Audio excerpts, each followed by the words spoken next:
ರೇಣುಕಾಸ್ವಾಮಿ ಕೊಲೆ ಕೇಸಲ್ಲಿ Darshan master mind. Charge ಶೀಟ್ನಲ್ಲಿ A2 ಇಂದ A1ಗೆ ದರ್ಶನ್ ಜಂಪ್ ಆಗುವಂತ ಎಲ್ಲ ಸಾಧ್ಯತೆ ಇದೆ. ಬಳ್ಳಾರಿ ಸೆಂಟ್ರಲ್ ಜೈಲಿನಲ್ಲಿರುವ ನಟ ದರ್ಶನ್ಗೆ ಇದೀಗ ಆತಂಕ ಎದುರಾಗಿದೆ. ಚಾರ್ಜ್ ಶೀಟ್ ಸಲ್ಲಿಕೆ ಆಗ್ತಿರೋ ಹಿನ್ನೆಲೆ ಕಾಟೇರನಿಗೆ ಒಂದು ರೀತಿ ಟೆನ್ಷನ್ ಶುರುವಾಗಿದೆ. ದೋಷಾರೋಪ ಪಟ್ಟಿ ಬಳಿಕ ಬೇಲ್ ಅರ್ಜಿ ಸಲ್ಲಿಸಲು ಪ್ಲಾನ್ ಅನ್ನು ರೂಪಿಸಿದ್ದಾರೆ. ಕಾನೂನು ಹೋರಾಟದ ಬಗ್ಗೆ ಈಗಾಗಲೇ ಪತ್ನಿ ಜೊತೆ ಚರ್ಚೆಯನ್ನ ಮಾಡಿದ್ದಾರೆ. ದಚ್ಚುಗೆ ಚಾರ್ಜ್ ಶೀಟ್ನಲ್ಲಿ ಏನಿರಬಹುದು ಅನ್ನೋ ಆತಂಕ. ಚಾರ್ಜ್ ಶೀಟ್ ಅಂಶಗಳ ನೋಡಿದ ಮೇಲೆ ಕಾನೂನು ಸಮರ ಮಾಡೋದಕ್ಕೆ ಮುಂದಾಗಿದ್ದಾರೆ. ಅದು ಇದಾದ ನಂತರ ಜಾಮೀನಿಗೆ ಅರ್ಜಿಯನ್ನು ಸಲ್ಲಿಸೋದಕ್ಕೆ ದರ್ಶನ್ ಪ್ಲಾನ್ ಮಾಡಿಕೊಂಡಿದ್ದಾರೆ. ಕಳೆದ 6 ದಿನದಿಂದಲೂ ಕೂಡ ಬಳ್ಳಾರಿ ಜೈಲಿನಲ್ಲೇ ಇದ್ದಾರೆ.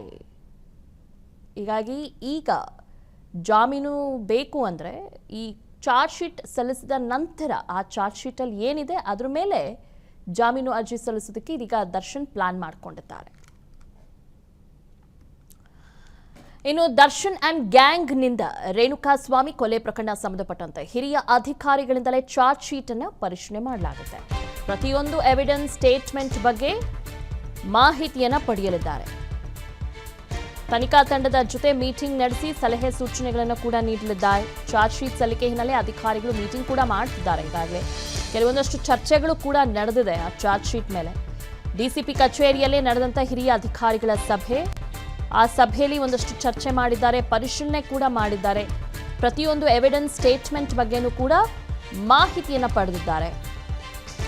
ಬೆಂಗಳೂರಿನ ಮಾಗಡಿ ರಸ್ತೆಯಲ್ಲಿರುವಂಥ ಡಿಸಿಪಿ ಆಫೀಸ್ನಲ್ಲಿ ಎಲ್ಲ ಅಧಿಕಾರಿಗಳು ಸೇರಿ ಮೀಟಿಂಗ್ ಅನ್ನು ಮಾಡಿದ್ದಾರೆ, ಸಲಹೆ ಸೂಚನೆಗಳನ್ನ ಪಡೆದಿದ್ದಾರೆ. ಕೊಲೆ ಪ್ರಕರಣದ ಚಾರ್ಜ್ ಶೀಟ್ ಇಂಚಿಂಚಿಗೂ ಪರಿಶೀಲನೆ ನಡೆಸಿದ್ದಾರೆ. ಒಂದ್ಸಲ ಕ್ರಾಸ್ ಚೆಕ್ ಮಾಡ್ತಾ ಇದ್ದಾರೆ.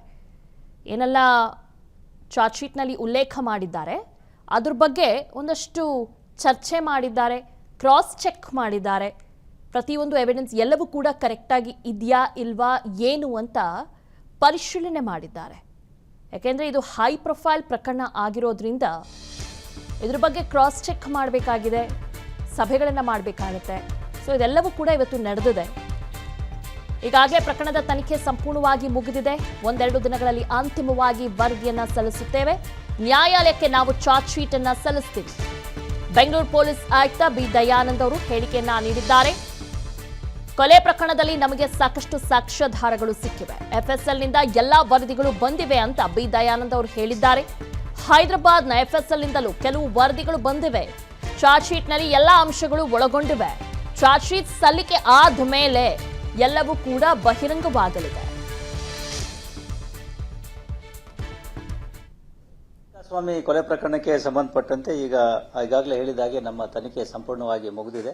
ಕೊನೆಯ ಘಟ್ಟವಾಗಿ ಈ ನಮ್ಮ ಸ್ಪೆಷಲ್ ಪ್ರಾಸಿಕ್ಯೂಟರ್ ಏನಿದ್ರು ಅವರ ಒಂದು ಸ್ಕ್ರೂಟಿನಿ ಆಗಬೇಕಾಗಿತ್ತು, ಅದು ಕೂಡ ಆಗಿದೆ. ಕೆಲವೊಂದು ಅಬ್ಸರ್ವೇಷನ್ಸ್ಗಳನ್ನು ಮಾಡಿದ್ದಾರೆ, ಅವುಗಳನ್ನು ನಾವು ಈಗ ಕಂಪ್ಲೈ ಮಾಡ್ತಾ ಇದ್ದೇವೆ.